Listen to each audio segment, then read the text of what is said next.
What's going on, guys? It's FakeThriller and Snoov603 back for another mini episode of the Game Speak. Today we're talking next-gen consoles, and more specifically, we're going to be focusing on the Xbox One and the pre-E3 controversy that's going on with it.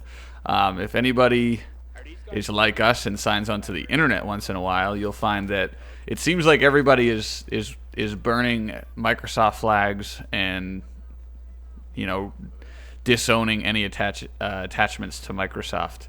They're flat out in Microsoft rebellion.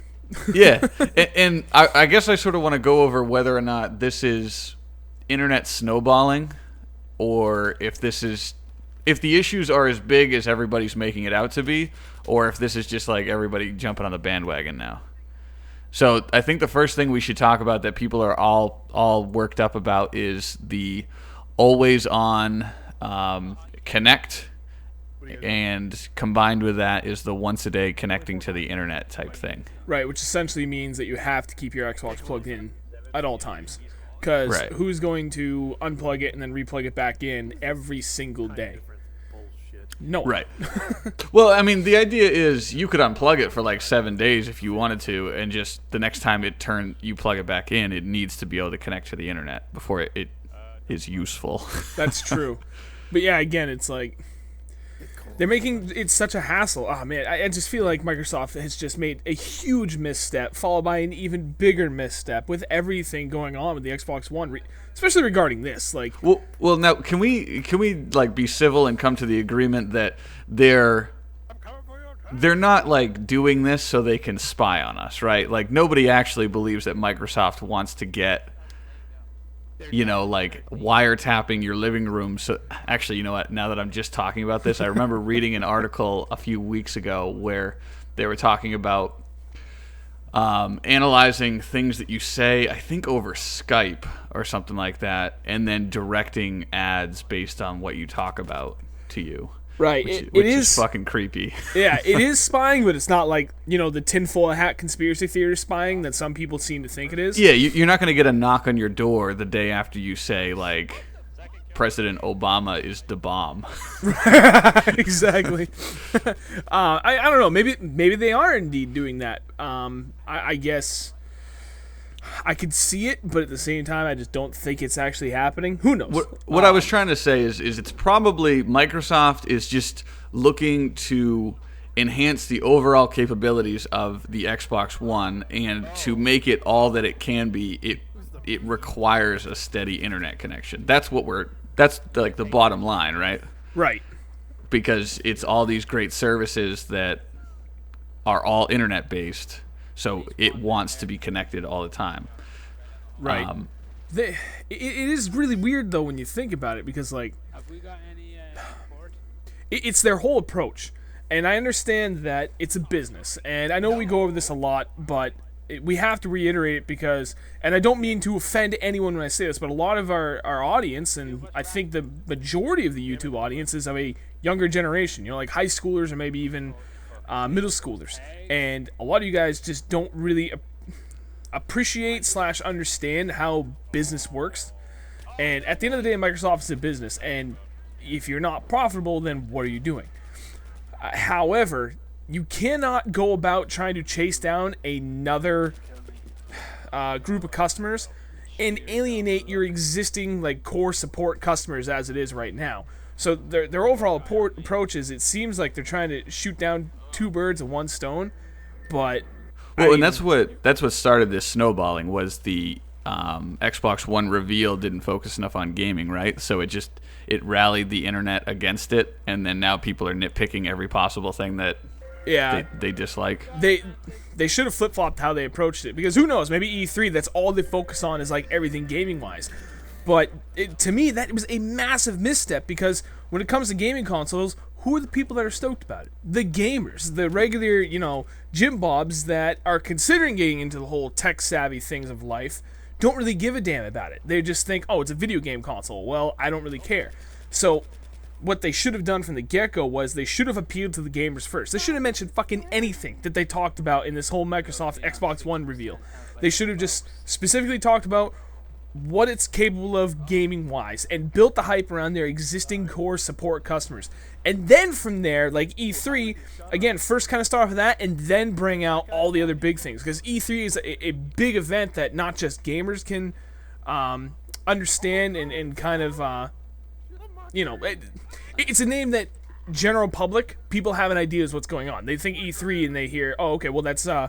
it's a tech thing, so there's really cool things coming out of that tech-wise. So that would be, me personally, that's where I would have done it. I would have given this thing up front so all the gamers could understand it, and then afterwards be like, oh, by the way, it can also do this shit. Family people that are looking for something while, Microsoft's waving their hands over their head like, check us out! Because that's the thing is all these features, like about your controlling your TV and all that stuff, would be nice little sprinkles and cherry on top of being an ultimate gaming platform. Right, and... that would be cool, and I'm sure that had they gone about that route, people would be like, oh man, fucking Xbox One, you guys see this shit? It's crazy. It's going to be able to do this, and then, oh my god, it does TV stuff! Yeah, I don't think anybody would have denied that Xbox had the upper hand going into the next gen, just based on, market share as to how many people play on Xbox and how many people play on PS3 right now. Xbox has the majority of players for the most part, so they just needed to do things right, and that's what Sony has right now. I see on Reddit, basically the attitude around Sony is just don't fuck it up. Right. You got this shit in the bag. They literally have to do nothing but show what they'd already done, and that would even further solidify what they don't actually even have to do anything at this point. They could literally just ride out what they've already shown, and from... Yeah, as long as they back it up with actual games now, it's like a lock. The negativity is too much for Microsoft to overcome. Right. So Sony doesn't have to sell anybody else. They just need to not ruin it. Right. And, it's one of those, again, coming down to the whole business thing, that's why these people have these companies and these products and stuff. They're trying to make money. And if Sony is smart, they're going to see just the whole shitstorm that's going on surrounding Microsoft, whether it's warranted or not. And if they're smart, they'll think, okay, well, there's one of two ways we can go about this, and recognize this, because it is very important to see it from both sides of the, both sides of the argument. Is one, we could jump on the same bandwagon as Microsoft and force the same changes on our console. So this is good from a advertiser standpoint, because we're getting them the information to get more specific advertising to their specific target audiences, and we can charge more for that advertising because we're doing the extra work, blah blah blah, and no one can complain about it because it's Microsoft and Sony. No one gives a shit about Nintendo for the most part. Nothing really against Nintendo, but let's face it, the vast majority of players... That would be so sleazy. You're talking about the only thing, Sony just drops down to the same shit level as Microsoft. Oh yeah, if they literally replicated everything. So that's one option they could do, and then just be brush their hands and be like, what the fuck are you guys going to do? You have no other options unless you go PC. But... that's something totally different, but that's just dripping of cable company. Right, exactly. But just purely forget anything PC related. Just figure only consoles exist in this argument. So Sony could completely screw us over by saying, guess what? The two biggest console makers out there have got you guys by the balls. You're fucked. You have no options. However, if they're smart and they want to absolutely dominate the marketplace, they won't do that. And I really don't think they will, because they'll recognize, wait a minute. We can see, it's very, very visible, it's very public, the amount of hatred going on to Microsoft right now. If we do everything opposite of them, we still continue to have our free PSN service and then your option to pay for the PSN Plus. We don't do any of this tracking shit. We kind of stick to what we did before, but we just make our console a little bit more user-friendly. They will fucking dominate the sales when they come out, because... it's just going to be so much more appealing to the average player, the average person. They're not going to see all this advertising shit. They're just going to be like, it's a game console. That's what I want. I'm going to Sony. If they came out on their keynote and listed off some things that seem relatively mundane, but if they were like, listen, PS4 means playing used games. It means letting your friends borrow games. It means backwards compatibility. It means free online. And, I don't know, throw in a couple other things, and holy shit, people would be like, yeah! Oh, yeah. We love you! Right, and especially if they steer clear from this whole, the used game market, what Sony's got going on, as far as if you technically you can't sell your used game, and now you have to pay a fee to get into it. Like, if Sony steers completely clear of that, that's actually like an astronomically huge bonus on their part that I don't quite think Sony's really going to realize the extent of their misstep until sales prove that.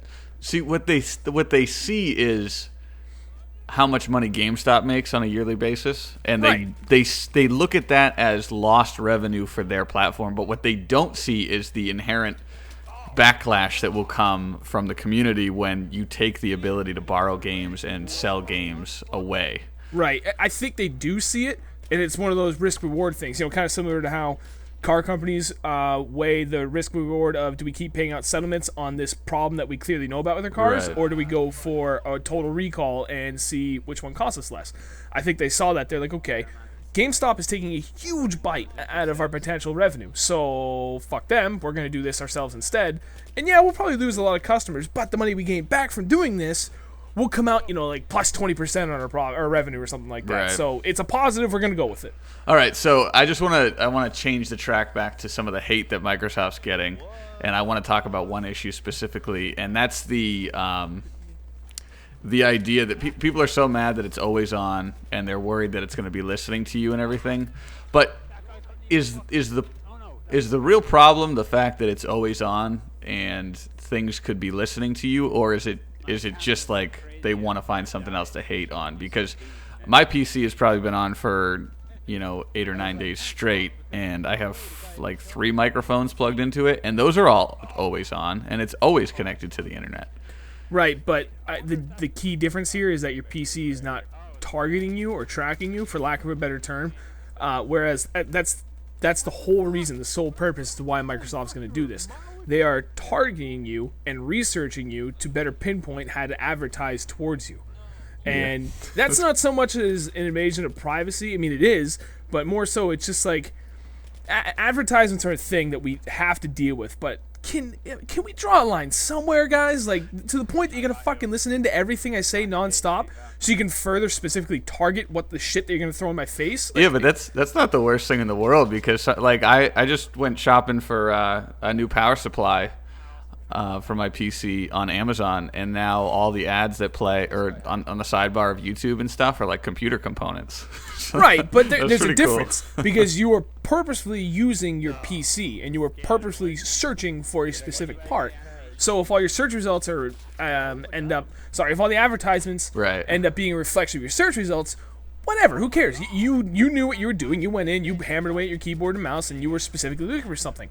But it's a little different with what Microsoft's doing, because you're not actively using the console. You've shut it off and you've walked away. Yeah. But it's still targeting you and researching you so that when you open it up, like, Jesus Christ, you could be drunk with your friends and have some really fucked up conversations. I was going to say, your wife, Snoop comes over to my house, and then like his wife has her sister over, and they're like gossiping and like, oh yeah, I'm having lady problems. Oh no! And all of a sudden it's like, hey, Snoov603, get this discount code for MaxiPads, and you're like, fuck. You just saw some really weird shit. Sex dolls on sale. Who the fuck was at my house? I know. Well, and then I saw it like a troll picture of it was like, oh, next gen Microsoft Xbox One MLG status, and it was like a bunch of MLG players, and then someone standing behind them watching them was like, Xbox off. Yeah, I saw that. I think my favorite one I saw was today was it was one of those Rage comics, and dude's sitting there scratching his balls, and he turns on his Xbox and he says, "Hey there, derp," and all his advertisements are anti-itch cream.